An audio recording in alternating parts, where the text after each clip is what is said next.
Imagine driving for hours through the heart of a major European power, passing through vast, sweeping landscapes, lush valleys, and rugged mountains, without seeing a single soul.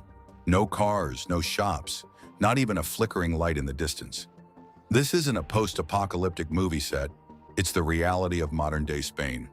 While the world flocks to the sun-drenched beaches of Barcelona or the bustling streets of Madrid, a staggering 70% of the country has become a silent, empty void. We are looking at a nation divided. 90% of its 48 million people are crammed into tiny coastal strips and the capital, leaving the interior so desolate it's been dubbed the Lapland of the South. But how does a global heavyweight with a rich history and a stunning climate simply vanish from its own center? Today, we're diving into the mystery of empty Spain to uncover the political scars, geographical curses, and a looming demographic ticking time bomb that threatens to change this country forever.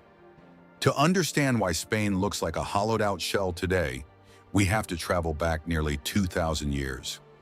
Long before it was the Spain we know, this entire peninsula was a crown jewel of the Roman Empire, known then as Hispania.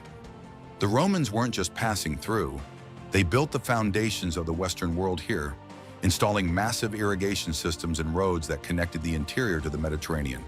But as the Roman Empire grew too massive to manage, it split in two, and the western half began to crumble under the weight of its own borders. By the 5th century, Germanic tribes like the Visigoths swept in, ending Roman rule and kicking off centuries of instability. However, the most significant shift came in the year 711 AD. Under the leadership of Tariq ibn Ziyad, Muslim armies crossed the Strait of Gibraltar from North Africa.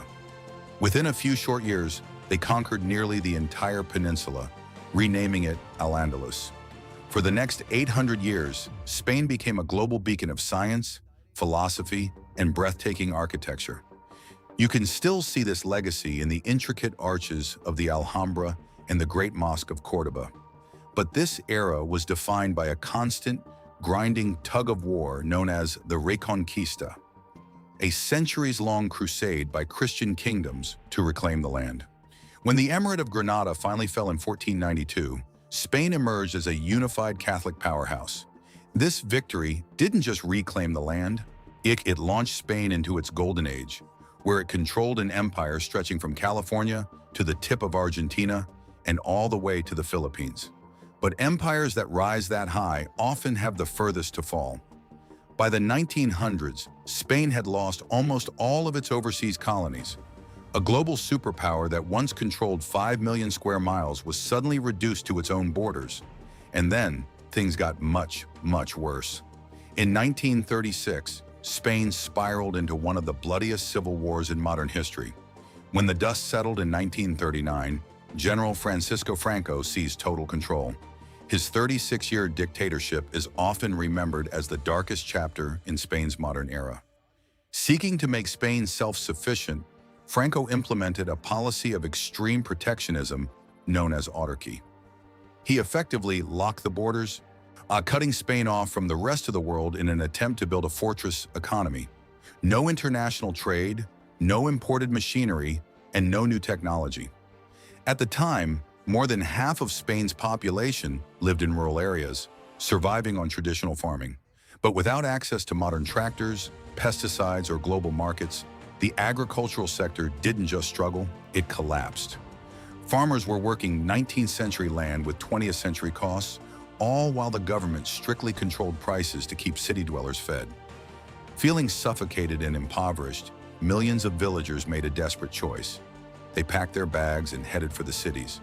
This was the beginning of the Great Flight, a mass migration that turned thousands of thriving villages into ghost towns almost overnight. The silence in the Spanish interior today is the direct echo of those thousands of families walking away from their ancestral homes. By the late 1950s, Franco realized his isolationist experiment was a disaster. He finally opened the borders, sparking what's known as the Spanish economic miracle. Foreign investment flooded in, and trade with neighbors like France and the UK skyrocketed. But there was a catch. All this new wealth was concentrated in the big cities and along the coast where the ports were. If you wanted a job, a future, or even basic healthcare, you had to move to Madrid or the Mediterranean coast. The interior of the country wasn't just ignored, it was functionally abandoned. While history and politics set the stage for this mass exodus, Spain's unique geography acted as the final nail in the coffin. When you think of Spain, you might picture flat, sun-baked plains, but the reality is much more vertical. Spain is actually the second most mountainous country in Europe, trailing only Switzerland. It is crisscrossed by 6 major mountain ranges, from the Pyrenees in the north to the Betics in the south. These mountains aren't just scenic, they are massive barriers to progress. In a region known as the Celtiberian Range, the terrain is so rugged that building roads or high-speed rail lines is a logistical and financial nightmare. This area, larger than the entire country of Denmark, has a population density lower than parts of the Arctic Circle. Without infrastructure, there are no businesses. Without businesses, there are no people. It's a vicious cycle where isolation breeds more isolation. And then there's the climate, where Spain is a land of extremes. While the north is lush and green, the south and center are increasingly turning into a furnace. We are currently witnessing a terrifying phenomenon: desertification. According to the United Nations, a staggering 74% of Spain is at risk of turning into a desert. As water sources dry up in the rural interior, life there becomes not just difficult, but impossible. When the wells run dry, the last remaining residents have no choice but to leave. Take the village of Seitan, for example. Located just 60 miles from the hyper-modern metropolis of Madrid, Seitan is a haunting glimpse into Spain's future. Once a bustling community, it is now a ghost town with a permanent population of barely 50 people. The crumbling stone walls and silent plazas are a testament to a lifestyle that is simply fading away. Now it's a bizarre contrast. You have some of the most advanced cities in the world just an hour away from ruins that look like they belong in the Middle Ages. However, the most urgent threat to Spain's survival isn't a lack of rain or a surplus of mountains, it's a lack of children. Spain is currently facing a demographic catastrophe. It has one of the lowest fertility rates in the entire world, averaging just 1.19 births per woman. To put that in perspective, a country needs a rate of 2.1 just to keep its population stable. For the last 5 years, more people have died in Spain than have been born. The reasons are deeply tied to the economy. Young Spaniards face a brutal job market and skyrocketing housing costs in the cities. Many stay single longer or live with their parents well into their 30s. And by the time they feel financially stable enough to start a family, the window is closing. In fact, 10% of Spanish women now have their first child after the age of 40. If these trends don't reverse, experts predict that by 2040, Spain's population will be in a freefall. To keep the economy functioning and the pension system from collapsing, the country would need to bring in an estimated 7 million immigrants just to fill the gap. The empty Spain we see today in the countryside is a preview of what the entire nation could look like in a few decades. A place with plenty of history, but no one left to inherit it.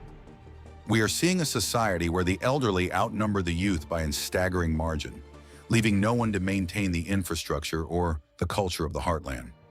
The Spanish government is finally starting to wake up, offering grants and tax breaks to couples who move back to rural areas and investing in high-speed internet for remote villages to encourage remote work. But is it too little, too late? The scars of the Franco era and the magnetic pull of the coast might be too strong to overcome. We are watching a slow-motion transformation of a once mighty empire into a series of crowded coastal islands, separated by a vast, silent sea of empty land. It's a sobering reminder that a nation isn't defined by its borders or its past glories, but by the people who choose to call it home.